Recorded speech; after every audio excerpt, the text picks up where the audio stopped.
Hey Calc kids, welcome to section 4.7 optimization. Optimization is applications of maximum and minimum values of functions. So here's this great little handout for you. Feel free to print it off from Blackboard.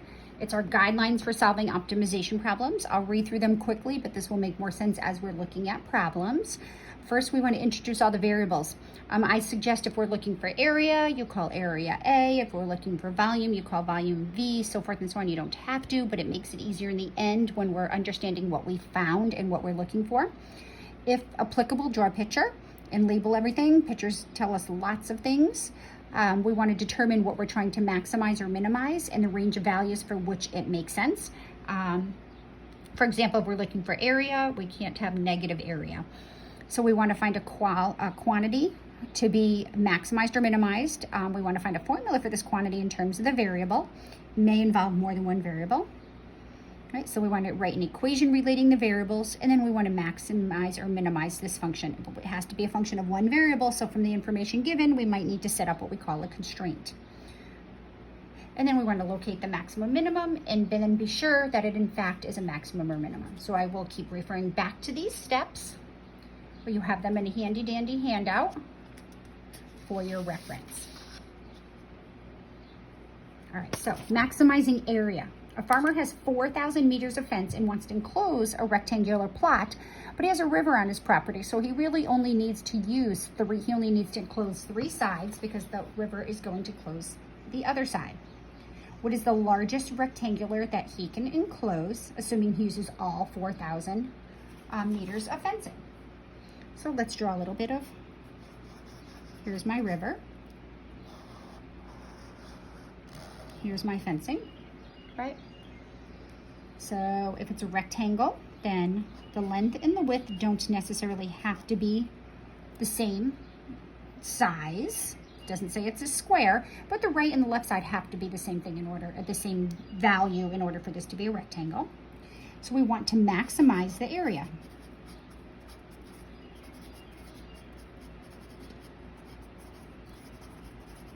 So we just simply look at this. The area of our little plot here is x times y. Right? But now, if we didn't have this constraint that we only have 4,000 meters of fencing, obviously we could make a rectangular plot that was infinite in size, but our constraint is that we only have 4,000 meters of fencing. So the length of the left side along the bottom and the right side can't exceed 4,000. So x plus y, well, of course we're going to get the maximum area when we use the entirety of the fencing.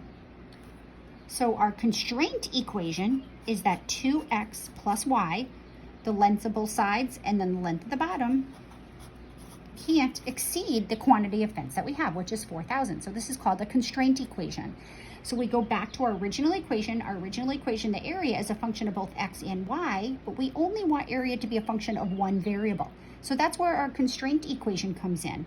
You take your constraint equation and you solve for one of the variables. So either we solve for x by subtracting y from both sides and dividing by 2, or we solve for y by simply subtracting 2x. Either way, the results in the end will be the same. The steps to get there may be a little different, but the result in the end will be the same. So I'm going to go with the easiest algebra, and we get y equals 4,000 minus 2x. So we're trying to maximize the function x times y. We're going to write our area as a function of one variable. Well, y is 4,000 minus 2x. So we're going to replace y with 4,000 minus 2x. So in other words, the area of this plot is going to be 4,000x minus 2x squared. So this is what we want to maximize. What value of x would give us the maximum value? Well, if we go back to our earlier sections to find the maximum value of a function, I'm going to say 0 to infinity, right? So to maximize a function, we find the critical numbers. We're going to take the derivative, which is 4,000 minus 4x, and we see where the derivative is either undefined or 0. This derivative is never undefined because it's just a quadratic function. We take its derivative, it's now a linear function. And we solve it for x. We get 4,000 equals 4x, or x equals 1,000. This is my only critical number. My only critical number is x equals 1,000. So let's in fact test that it's a max. How do we test if it's a max? Well, we put the critical number on a number line, and we see how the derivative behaves before and after this point. So here's the derivative, right here. We're going to stick any number to the left of 1,000, say 900 in there, and we do 4,000 minus 4 times 900. So let's say I just put 900 in there for kicks. Well, 4,000 minus 4 times 900 is 4,000 minus 3,600, which is positive 400. So the derivative is positive. So the derivative is positive to the left of x equals 1,000. So the function increases until x hits 1,000.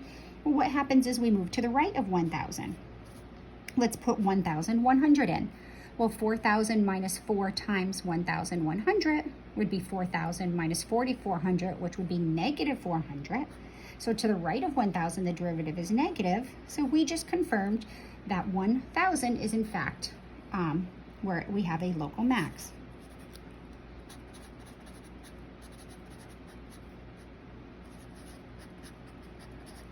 All right, so we're good. So now the question says, what is the largest rectangular area that can be enclosed? Well, remember, our constraint was that 2x plus y equals 4,000, right? If x equals 1,000, then we have 2 times 1,000 plus y equals 4,000. So y is going to equal 2,000. We're going to go back to our original picture. So this is going to be 1,000. This is going to be 2,000. This side will be 1,000. Let's use our units. We've got meters.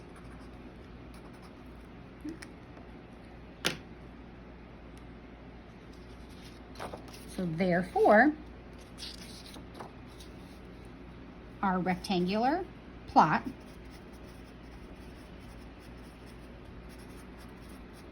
will be 1,000 meters by 2,000 meters, and the maximum area will be, well, 1,000 times 2,000, right?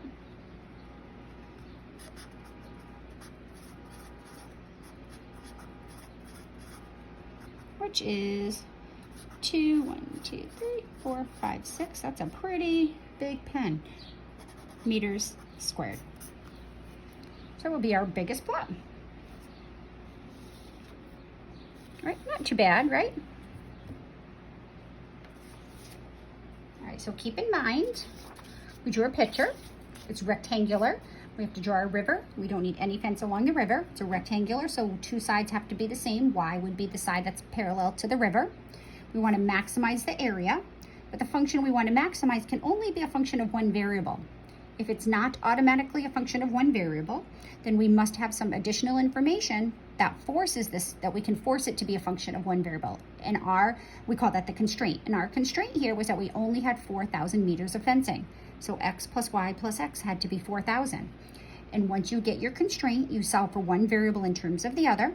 If we would have solved for x here and got x equals 4,000 minus y over 2 and plugged that in, we would have just found the value of y first. The area is still going to be the maximum area, is the maximum area no matter how you do it, as long as you do it correctly. So now the area, instead of being x times y, was x times 4,000 minus 2x. It was just simply a quadratic function. This is an upside down parabola, so we know it reaches a maximum value, negative 2x squared, right? So we took the derivative. We saw where the derivative was 0. We also have to check where the derivative is undefined, but this derivative is not undefined anywhere, so we didn't have to worry about those critical numbers. So the only critical number was 1,000. We just had to confirm that it was in fact a maximum value. We checked the derivative before and after the critical number and saw that it is definitely a local max. So then we found that x has to be 1,000 meters. We went back to our constraint to find that y has to be 2,000 meters. And we get our solution, which is a 1,000 meter by 2,000 meter pen. And the area, the maximum area, will be 2 million meters squared. Now be super careful when you do these questions. If it asks for the dimensions, you would have answered a 1,000 by 2,000 meter pen. If it asks for the area, then you make sure you find the corresponding area. All right, let's try another one. Maximizing the volume. From each corner of a square piece of sheet metal, 18 centimeters on one side, we're going to take out a little square, turn up the edges, and form an open box. We want to find the dimensions of the box with the largest volume. Okay. So here's my sheet metal. Okay. I know that it's 18. 18 centimeters all the way around. Okay.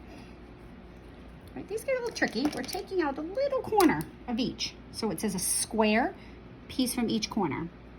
Right, and this is, we don't know how much we're taking out. Right. So each one's going to assume it's going to be the same square from each side, because if we took out different squares and we folded it up, we'd have a pretty wonky looking box.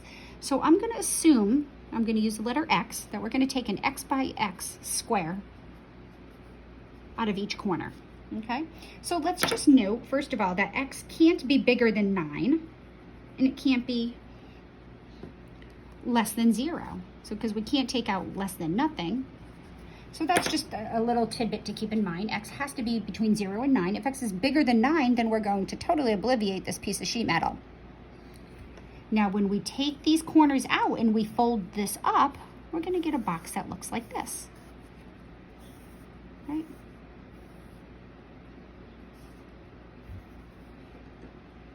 So now the height of the box is going to be the size of the little piece of sheet metal that we took out.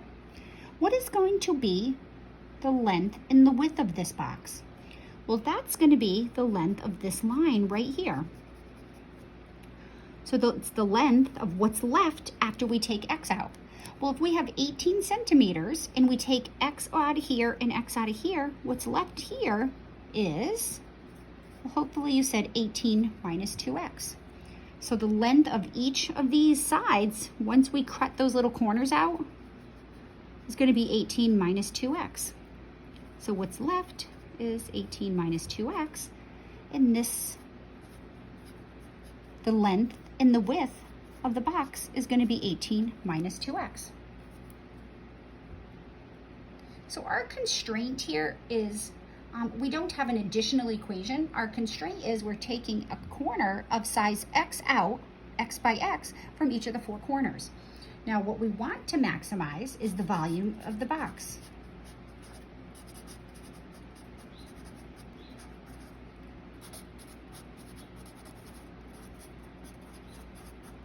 And the volume of this box is, well, when we take a corner of size X out, we're going to have a height of X and a length of width of 18 minus 2X. So the volume is the length times the height times the width. And I just put the X out front just because it looks better. So that's what we want to maximize.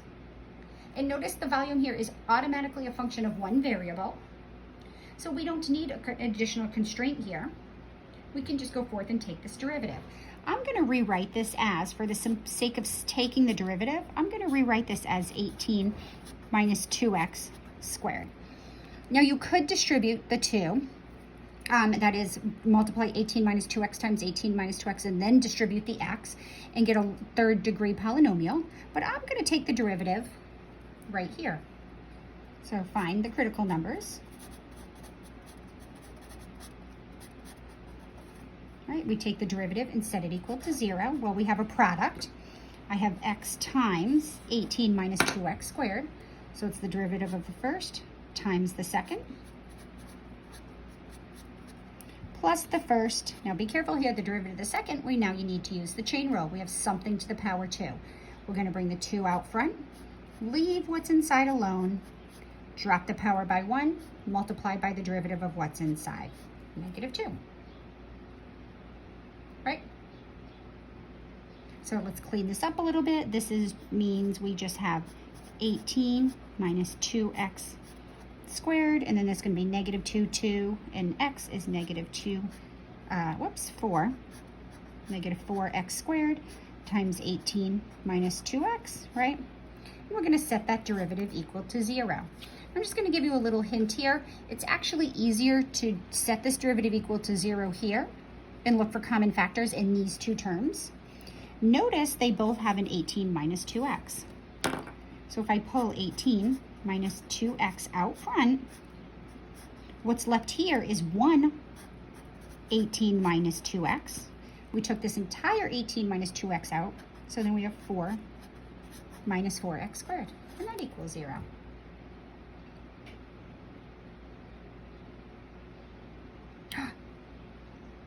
Did I do that? Let me see.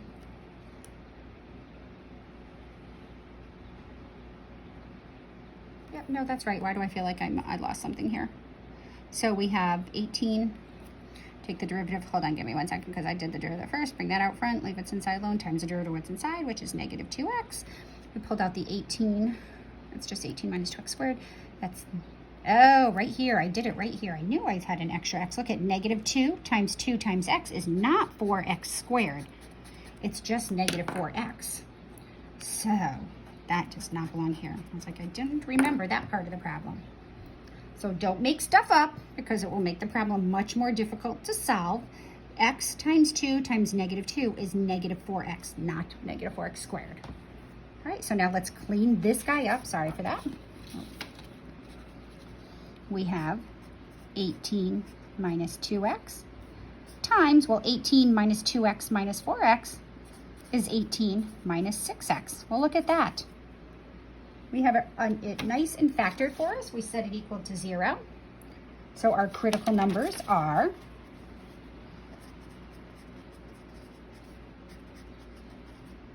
well, from this factor, 18 minus 2x is equal to 0 when x is equal to 9, and 18 minus 6x is equal to 0 when x equals 3. So we get x equals 3 from here, x equals 9 from here. Now, common sense tells us that 9 is probably not the solution, because if we cut a corner of size 9 out of the sheet metal, we would literally just have nothing left except for the 4 corners. So my guess is 3 is going to be the maximum that we need, but we have to check it. So we put our critical numbers on a number line, and then we check the derivative before, between, and after, and see how the volume behaves. So let me just write the derivative down here again because it's a little bit messy up there. We get the derivative is equal to 18 minus 2x times 18 minus 6x. So I like using that form of the derivative. It's 0 at 3 and at 9. So let's see how the derivative behaves before, between, and after. So when we look to the right of 3, I'm going to just try 0, for example. We put 0 in here, 0 in here. I don't even care what the value is. All I care is that the derivative is positive to the left of 3. So the volume increases until we hit 3. Then pick any number to the right of, or between 3 and 9. Let's just say 5. Put 5 in here. You get 18 minus 10. So that will be positive. And then 18 minus 30 will be negative. So a positive number times a negative number, the derivative is negative between 3 and 9. So the volume decreases until it hits 9. And then eventually the volume just disappears, right? We don't even care what happens over here to the right of 9 because nothing can happen. We can't cut out a square of more than 9. So here we have a max at x equals 3. So we just confirmed it was a maximum value. So even though common sense told us that we can't cut out more than 9 or 9 because the box would disappear, we still have to confirm it using calculus. So therefore, x is equal to 3. So if we have our box, this is our sheet metal, and this is 18, right? One side is 18, and we cut out corners of size 3.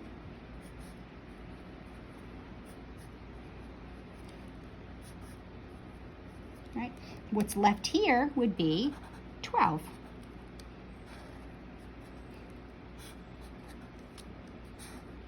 Now the question says, what are the dimensions of the box with the largest volume? Well, let's create this little box again.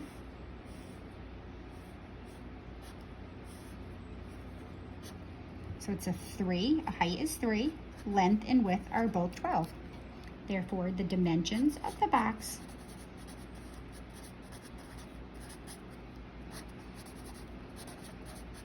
with the largest volume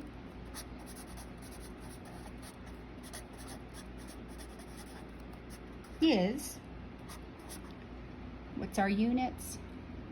12 centimeters by 12 centimeters by 3 centimeters. If it asked us how big of a square we would need to cut out, we would say we would cut out squares of size 3 centimeters on both sides. If it wanted to know the volume of the box, the largest box, it would be 12 times 12 times 3, whatever that turns out to be. So 144 times 3, we would say it would be 432 cubic centimeters. But make sure you go back, reread the problem, and identify what the question is asking, and make sure you answer the question that's being asked.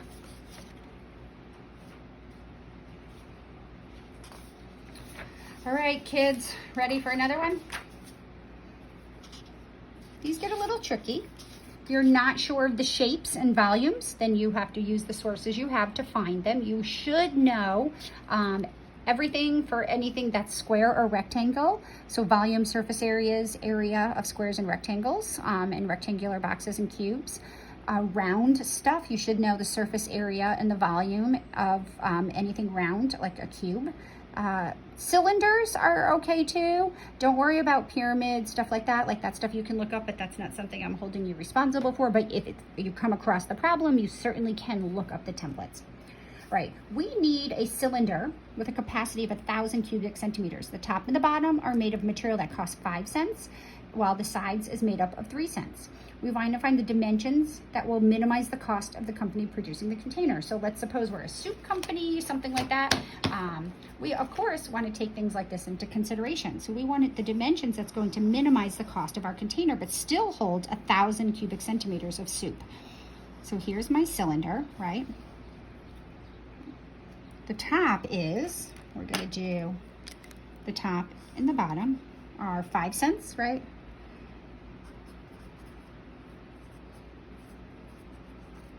Per centimeter squared.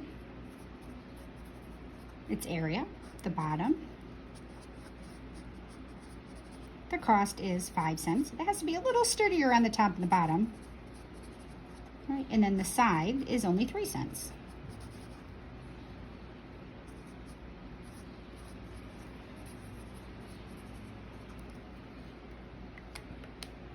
So we need to come up with something. All right, so what we're looking for, if we're looking at the material to make a can, we're considering we need the surface area of this can. Well, how do we take the surface area? Well, the surface area is going to be the top. The surface area is going to be the bottom. And now the surface area of the side of a can, notice if we just took a little slit and cut the side and opened it up, it's just a rectangle, right? And the things that we need to know are the height of the can in order to determine these things, and we need to know the radius.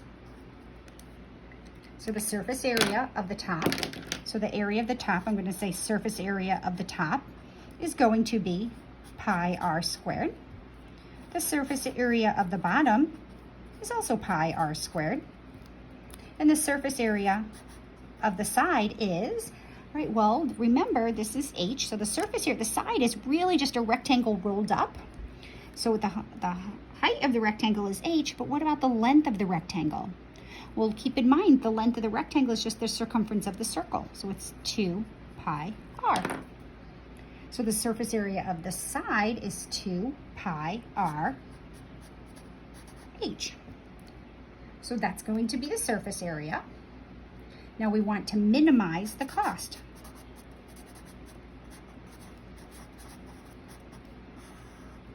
Right, so the minimum cost is, well, what's the cost of this can?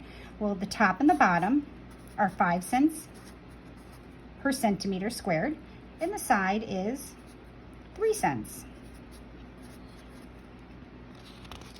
So the cost of the top and the bottom, that all in there. Let me slide this down, right? So the cost of the top is going to be 0.05 times pi r squared. The cost of the bottom is going to be 0.05 times pi r squared. And the cost of the side is going to be 0.03 times 2 pi RH, right? And this is what we want to minimize. But notice our cost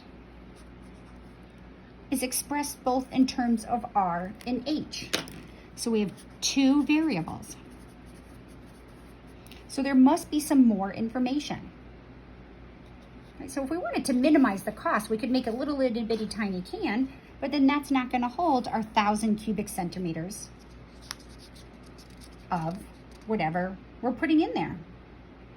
So that is going to be our constraint. Our constraint is that the volume must equal 1,000 centimeters cubed. Well, the volume of a cylinder is, the height times the surface area of the top of the bottom, which is pi r squared.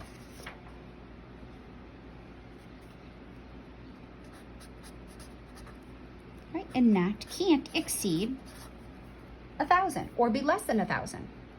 So that's going to be our constraint. So notice our constraint involves two variables.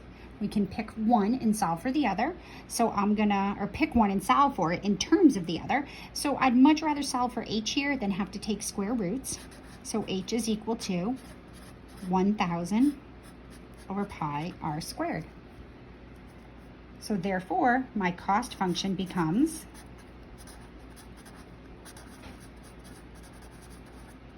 the cost function becomes, we'll do this, 0.05 pi r squared plus 0.05 pi r squared. I'll combine those two in a minute. Okay. Plus 0.03 times 2 pi r times 1,000 all over pi r squared.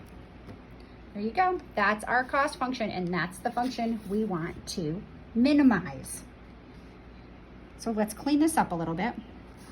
Well, 0.05 plus 0.05 pi r squared becomes 0.1 pi r squared. And this 2 and this 3 becomes times 1,000. What does that become? 2 times 0.03 times 1,000, I believe, just becomes 60. So that's going to become 60. Those pi's cancel out, and we have one r on top and one on the bottom. So this just really cleans up nice to 60 over r. So my cost function is 0.1 pi r squared plus 60 r to the negative 1. And I'm calling it 60 r to the negative 1 because it'll be a lot easier to take the derivative this way. We want to minimize. So we want to minimize the cost. So we're going to take the derivative, c prime, and we're going to get, putting the 2 out front, we get 0.2 pi r minus 60 r to the negative 2. Right, so we're going to do 0.2 pi r minus 60 over r squared. We want to see where that equals 0. We're going to solve for r. When does this derivative equal 0? Not super pretty. 0.2 pi r equals 60 over r squared. Or in other words, r cubed is equal to 60 over 0.2 pi. Or the radius is the cube root of 60 over 0.2 pi centimeters. So this is our exact answer. Actually, we can do the 60 and the 0.2. Let's do that. 60 over 0.2 becomes 300 over pi centimeters. So this is exact. Only use approximations if it asks you to approximate. You'll say approximate to 2 places after the decimal. This is about equal to, I got 4.6, but seeing I said 2, let's do that. Let's do 300 divided by pi. And we're going to take the cube root of that. And I get 4.57. So it's about 4.57. Now the manufacturer wouldn't be able to find the exact value, so it'd have to approximate it because you can't, it's an infinite non-repeating decimal. Now we have to check that it's in fact a minimum.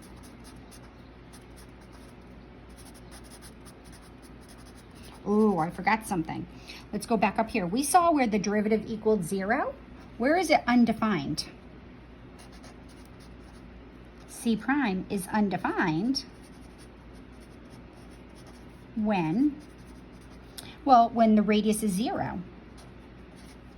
So we really have two critical numbers, 0 and about 4.57-ish.